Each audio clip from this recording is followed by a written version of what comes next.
জমিদার বাড়ি ইতিহাস সাক্ষী হয়ে দাঁড়িয়ে আছে রূপসা জমিদার বাড়ি।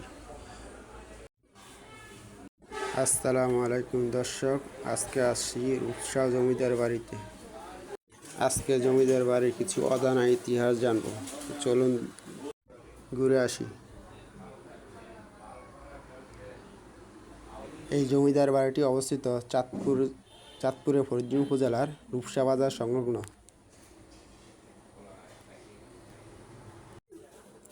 এ হলো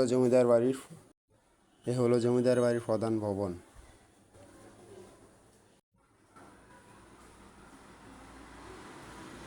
সামনে খোলা মাঠ, সুন্দর কারুকাজ করা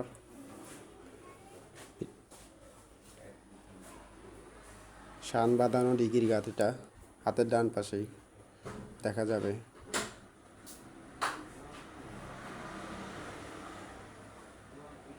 বিশাল বড় একটা দিঘি এখানে।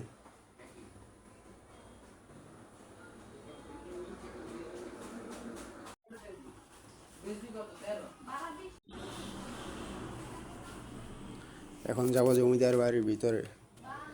ভিতরে আরো দুটা ভবন আছে।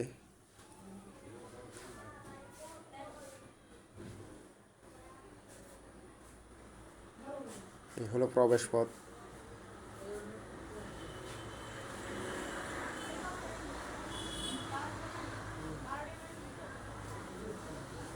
বাচ্চারা খেলতেছে ফুটবল।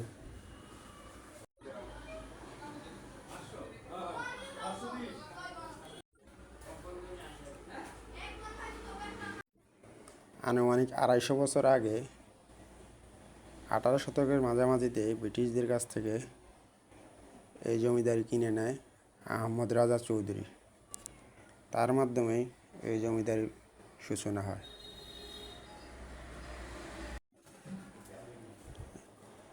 এখান দিয়ে উপরে উঠে একটা কক্ষ আছে, এটা ভিতরে বন্ধ। তো এইগুলি দিয়ে সামনেগুলি দেখা যাবে আরও একটি ভবন।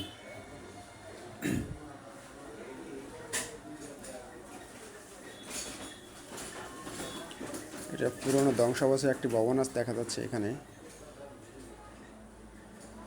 এর সামনে একটা নতুন আরেকটা ভবন। এই ভবনে অনেক সুন্দর কারুকার্য এখনো অটুট রয়েছে। আহমদ রাজার পর এই পরবর্তীতে এই জমিদারির দায়িত্ব নেয় মোহাম্মদ গাজী চৌধুরী। এই জমিদারিরা অনেক দানশীল এবং ধার্মিক ছিলেন।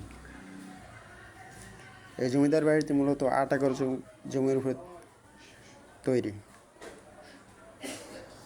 এই জমিদার বাড়িতে এখনও জমিদারদের বংশধর এবং পুরাতন কর্মচারীরা এখনও থাকেন।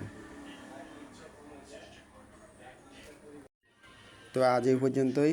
ভিডিওটি ভালো লাগলে সাবস্ক্রাইব করুন চ্যানেলটি। ধন্যবাদ।